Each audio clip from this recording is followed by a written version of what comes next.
Domingo 3 de septiembre, bienvenidos a Noticias 7 Internacional. En 30 minutos le haremos un recorrido por los 5 continentes con las noticias más destacadas. Edison, buenos días. ¿Y cómo inicia este noveno mes del año? ¿Cómo estás, Olguita? Buenos días y buenos días a todos nuestros amigos televidentes que nos ven en casa. Yo les quiero contar que lo más destacado de esta semana sin duda ha sido el huracán Idalia, que ha causado varios destrozos en Estados Unidos. A ello se une también las afectaciones que deja el tifón Siloa en Hong Kong, Edison. Así iniciamos con las noticias. Aquí arrancamos.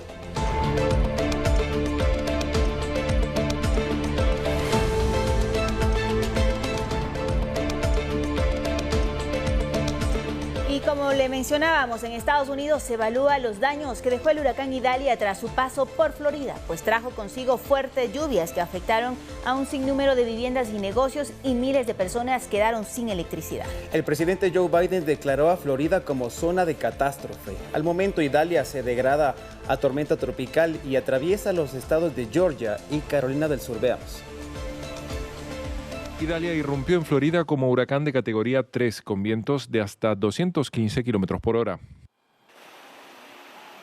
Las autoridades tuvieron que emitir órdenes de evacuación obligatoria para algunas zonas de la costa antes de que las lluvias convirtieran las carreteras en ríos y dejaran sin electricidad a cientos de miles de personas. Abrí la puerta de casa y todo era un río.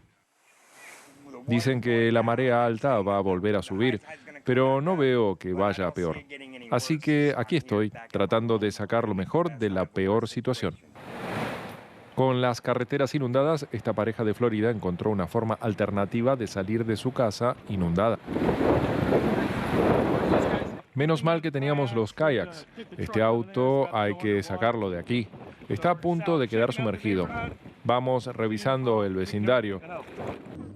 Se desplegaron equipos de búsqueda para ayudar a los residentes varados en la zona, amplia pero poco poblada. A pesar de los grandes daños materiales, el gobernador de Florida confirmó que se han iniciado las labores de limpieza.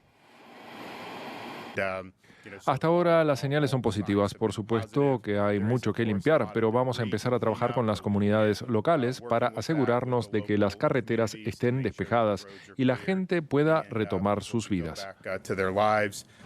Tras su paso por Florida, Idalia se ha degradado a tormenta tropical y atraviesa Georgia y Carolina del Sur.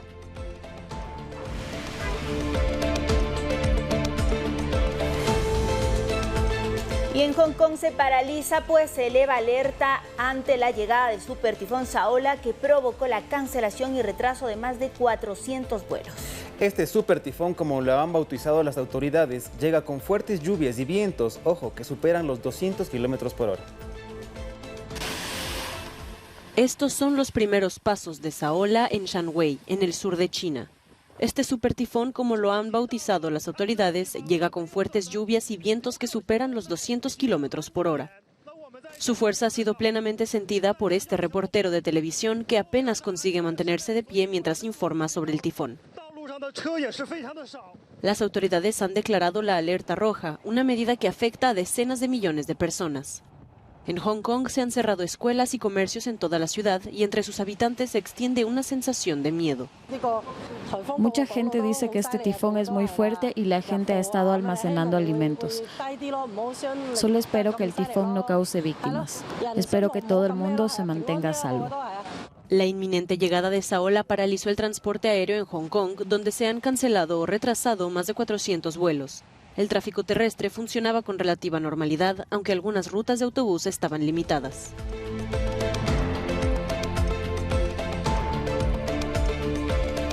Y presta atención, pues decenas de lobos marinos mueren por gripe aviar en la Patagonia Argentina. Las autoridades registraron varios brotes durante el pasado mes de agosto y recomiendan a la población no acercarse a los animales muertos. Veamos. Una epidemia de gripe llega a la costa atlántica sur de la Patagonia Argentina. Decenas de lobos marinos han muerto a causa de la infección. Unos 50 ejemplares de esta especie de mamíferos marinos aparecieron muertos en el área natural protegida de Punta Bermeja, en la provincia patagónica de Río Negro. Este es el último de una serie de episodios similares registrados desde mediados de agosto. El primer caso positivo se detectó el 11 de agosto en Tierra del Fuego, en el extremo sur del Atlántico, tras la aparición de una veintena de lobos marinos muertos. Las autoridades recomiendan no acercarse a los lobos marinos muertos en la costa, ya que la gripe aviar también puede contagiar a las personas.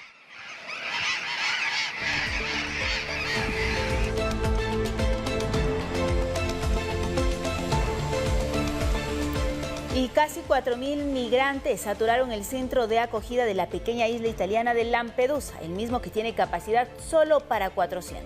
Ante este hecho, el gobierno italiano trasladó a unos 1.800 migrantes hacia la península. Les tenemos un informe al respecto. Italia empieza a descongestionar el centro de acogida de migrantes de Lampedusa. Con aviones militares está trasladando a unas 1.800 personas de la isla italiana a la península. Su albergue, con capacidad para 400 personas, había llegado a superar las 4.000 en los últimos días, tras la llegada de decenas de pateras. Lampedusa, más cerca de África que de Europa, sufre una fuerte presión migratoria que las autoridades locales juzgan insostenible. Italia ha experimentado un aumento de las llegadas de migrantes, con más de 113.000 en lo que va de año, el doble que el año pasado.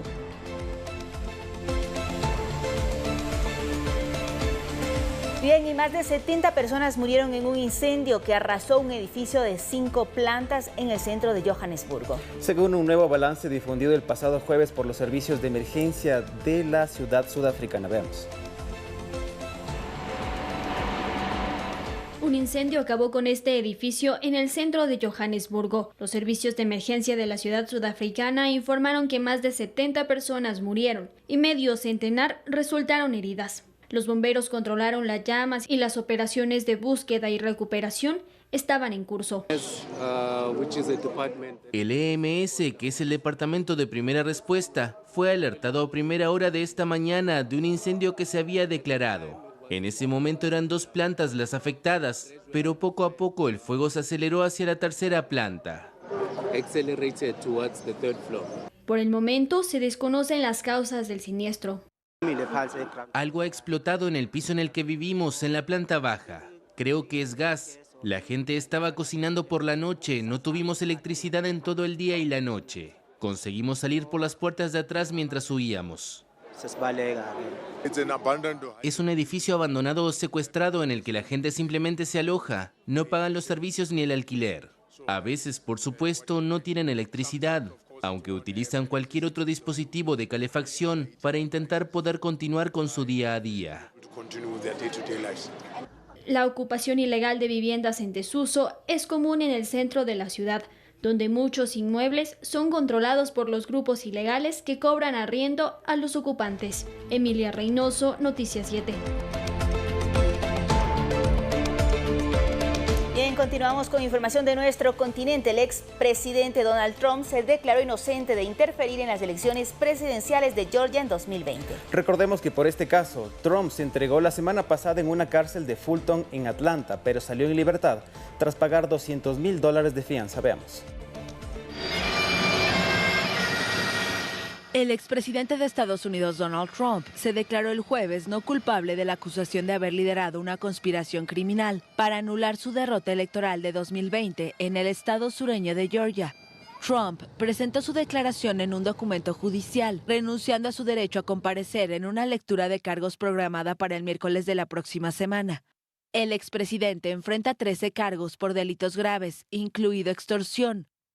Trump, de 77 años, se entregó la semana pasada en la cárcel del condado de Fulton, en Atlanta, capital de Georgia, y se convirtió en el primer expresidente estadounidense en ser fotografiado en una ficha policial. Liberado tras pagar una fianza de $200.000, Trump fue acusado de confabularse con otras 18 personas para intentar revertir su derrota en Georgia ante Joe Biden. El magnate ha sido acusado penalmente 4 veces desde abril y deberá hacer malabarismos para enfrentar múltiples comparecencias ante los tribunales en medio de una nueva campaña presidencial. Trump es favorito a la candidatura republicana para las elecciones de 2024.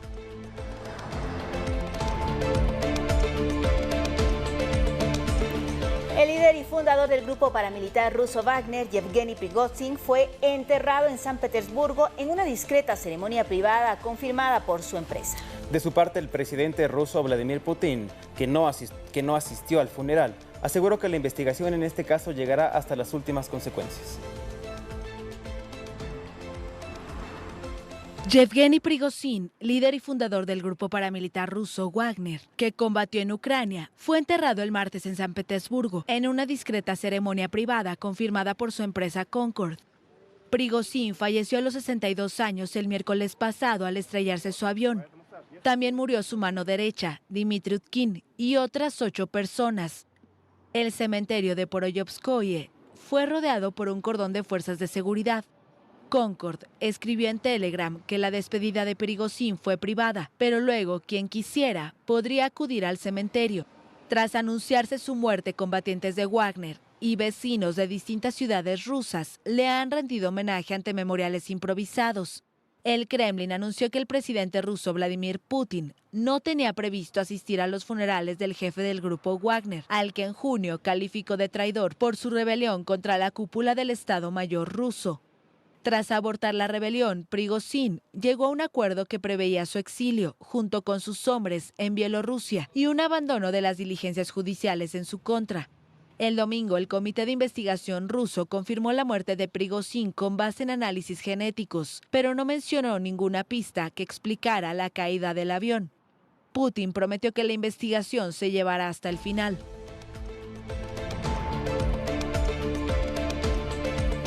Y ahora les contamos que en El Salvador, una organización de derechos humanos señala que más de 180 personas encarceladas han muerto dentro de los penales. Claudia Saldaña, corresponsal de La Voz de América en El Salvador, amplía la información. El régimen de excepción ha estado vigente durante 17 meses. La Asociación Socorro Jurídico Humanitario presentó un informe que señala que más de 180 personas han muerto en las cárceles como consecuencia del régimen. El 50% de estas muertes fueron muertes violentas. En este caso hablamos que hubo torturas. Cuando hablamos de torturas hablamos de vapuleos, estrangulamientos. Asegura que otras murieron por padecimientos crónicos o enfermedades terminales. 30% de estas muertes fue por falta de tratamiento médico, que es otra forma también de hacer tortura. Recientemente, el comisionado presidencial para los derechos humanos, Andrés Guzmán, y la procuradora de los derechos humanos, Raquel Caballero, realizaron una visita al Centro de Confinamiento del Terrorismo CECOT para verificar las condiciones de los reos. El funcionario dijo que las condiciones son buenas. Que estén bien, buenas tardes. No existen violaciones de derechos humanos que están dentro del momento que están pasando por su vida, están en condiciones dignas. Pero algunos abogados, como Otto Flores, aseguran que las autoridades deberían entrar a penales como Izalco o Mariona, pues es ahí donde hay reporte de muertes y no solo en la nueva cárcel construida por el gobierno. Eso es preocupante porque inclusive quien está avisando de estas muertes no son ni siquiera las mismas autoridades del centro penitenciario, sino que son funerarias que tienen contactos con los empleados de la administración penitenciaria. Hasta ahora el gobierno no ha dado información oficial sobre la cantidad de personas muertas dentro de los centros penales. Y Olguita, ¿tú sabes qué es la tomatina de España?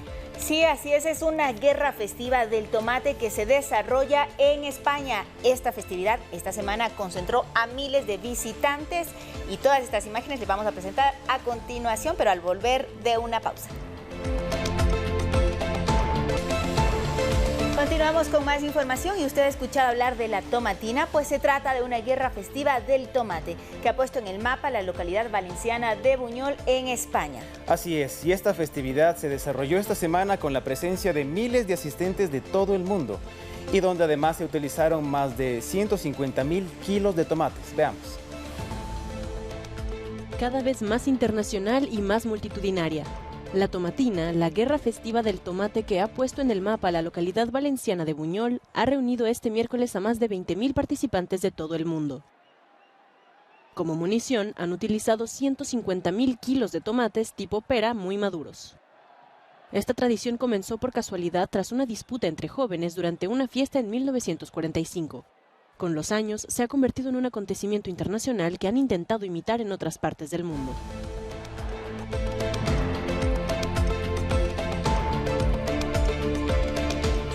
Eddie, ¿tú hasta cuánto pagarías por una prenda de la princesa Diana? No sé, sin duda debe ser bastante dinero. Te comento que el icónico jersey de lana que perteneció a la princesa Diana y que lleva estampada una oveja negra en un rebaño de ovejas blancas ya salió a la venta. Así es, entra en subasta esta icónica prenda de vestir. Se conoce que su precio mínimo está fijado en más de 50.000 euros, es decir, más de $54.000. Veamos.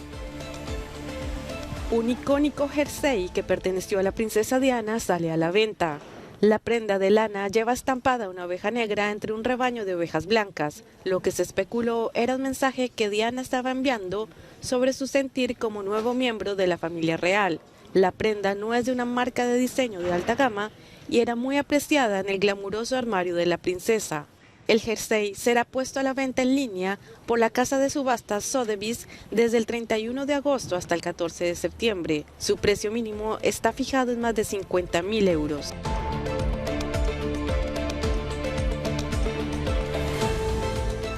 Bien, y la empresa china Baidu lanzó su robot ErnieBot, rival de ChatGPT, Edison. Así es, este es un importante salto para el sector tecnológico del país, que busca beneficiarse del auge de la inteligencia artificial. Veamos. Nuevo competidor chino para ChatGPT. La empresa Baidu lanzó el jueves su robot conversacional ErnieBot, la primera aplicación local de inteligencia artificial disponible en China. Baidu tiene previsto lanzar una serie de aplicaciones que permitirán a los usuarios experimentar las 4 capacidades básicas de la IA generativa: entendimiento, generación, razonamiento y memoria. El proyecto fue presentado originalmente en marzo, pero con disponibilidad limitada. La empresa espera poder obtener una retroalimentación humana masiva para mejorar rápidamente la aplicación. Las aplicaciones de IA generativas se entrenan con grandes cantidades de información, así como con su interacción con los usuarios para poder responder consultas complejas en un lenguaje similar al humano. Según las orientaciones de las autoridades chinas publicadas en agosto, las aplicaciones nacionales de IA generativa deben adherirse a los valores básicos del socialismo y abstenerse de amenazar la seguridad nacional y de promover el terrorismo, la violencia o el odio étnico.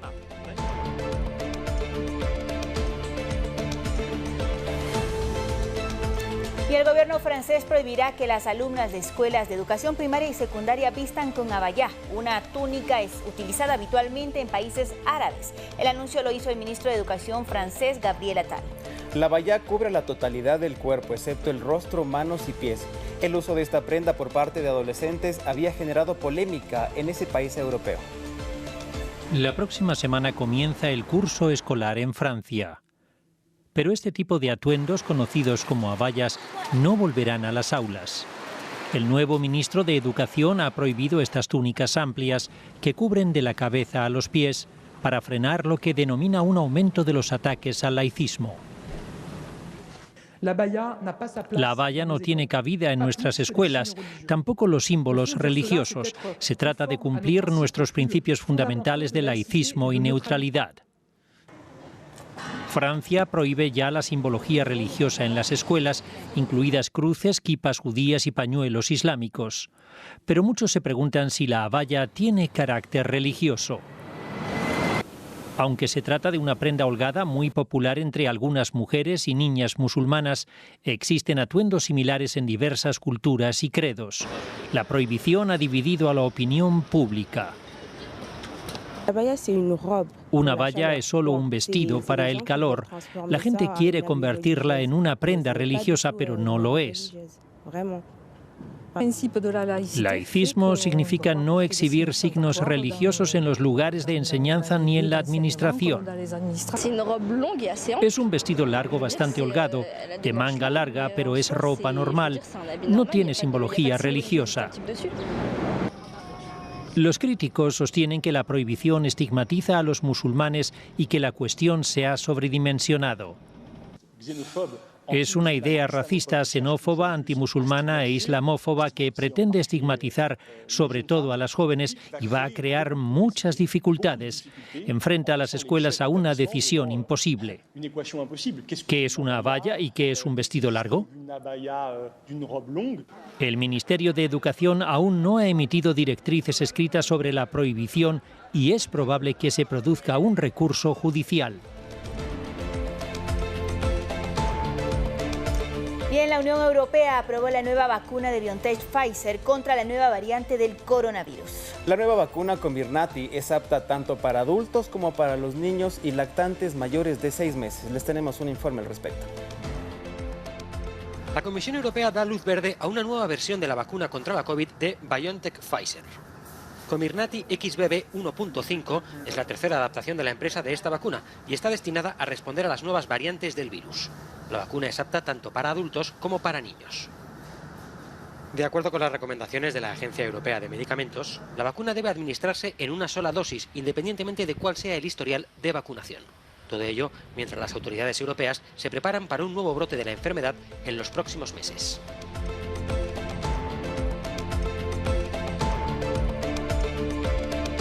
Bien, casi medio millar de tortugas bebé paslama fueron liberadas al mar por funcionarios ambientales de Nicaragua en una playa del Pacífico. Este es un esfuerzo del país latinoamericano, pues esta es una especie en peligro de extinción. Veamos. Liberación de tortugas en Nicaragua. Casi medio millar de tortugas paslama, una especie en peligro de extinción, fueron liberadas el martes en la playa Chacocente, 82 kilómetros al sur de Managua. Retornarán en 15 o 20 años a la misma playa donde nacieron para anidar en una repetición de su ciclo biológico. Los funcionarios ambientales estiman que unas 50.000 tortugas llegan cada año a desovar entre julio y enero. A la playa Chacocente arriban en su mayoría tortugas paslama, que llegan a medir 70 centímetros y pesan unos 40 kilos. La especie fue declarada en 2006 en peligro de extinción por la Unión Internacional para la Conservación de la Naturaleza, por lo que su caza está prohibida de manera indefinida. Pero también arriban en menor cantidad ejemplares de otras especies amenazadas, como carey, tora y torita. En Centroamérica también hay otros sitios de llegadas masivas de tortugas para anidar en Costa Rica y Panamá.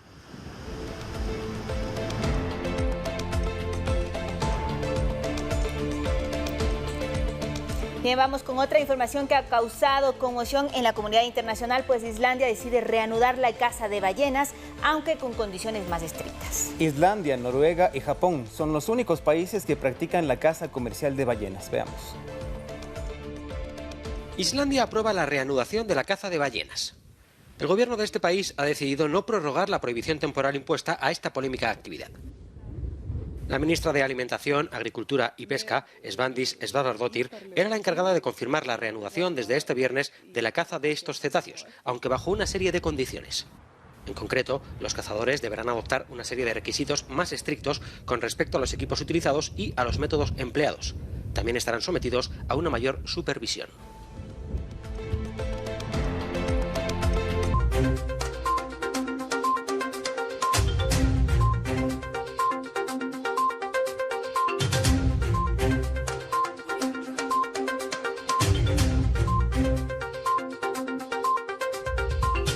Bien, en nuestro segmento Lo Más Viral le contamos que un equipo de médicos ha extraído exitosa y sorpresivamente un gusano parasitario vivo de 8 centímetros desde el cerebro de una mujer en un hospital de Canberra, en Australia, Edison. ¿Qué Impresionante, Olguita. Durante el año pasado, la neurocirujana Harry Priya Bandi estaba investigando los misteriosos síntomas de la mujer de 64 años, quien sufría de diarrea, tos seca, dolor abdominal, sudoración nocturna y pérdida de la memoria y depresión, entre otros síntomas. La criatura encontrada en el cerebro de la mujer se trataba de una larva de un gusano parasitario autóctono de Australia, el cual normalmente se encuentra presente en serpientes o pitones, pero que hasta ahora no se conocía ningún caso en humanos. A decir de la neurocirujana, el gusano probablemente se movía por la cabeza, lo que explicaría por qué la paciente tenía síntomas tan extraños.